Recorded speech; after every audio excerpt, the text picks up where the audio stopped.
Deciphering the phrase, on ice. Hey there, English learners. Today, we're diving into a cool phrase, pun intended, on ice. Have you heard it before? It's more than just frozen water. Let's explore its meanings and how you can use it in your conversations. When we hear the word ice, we often think of frozen water. And, indeed, when something is on ice, it's literally resting or placed on frozen water. Imagine a skater gliding on a rink. They are, quite literally, on ice. Here's where it gets interesting. In English, on ice can also be used figuratively. If someone says a plan or project is on ice, it means it's on hold or postponed. Think of it as something frozen in place, not moving forward for the time being. For instance, the new building project is on ice until we get more funding.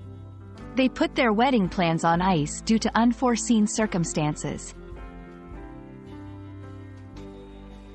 It's always good to see phrases used in context.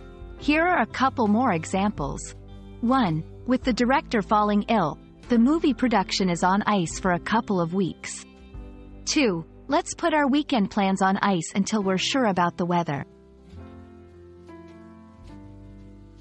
There are other phrases in English with similar meanings. Some of them are put on the back burner. This also means to postpone or delay something. Hold off. This means to wait or delay doing something. However, it's essential to note that on ice has a more temporary feel to it. It suggests that things will resume or move forward once certain conditions are met. And that wraps up our icy exploration for today.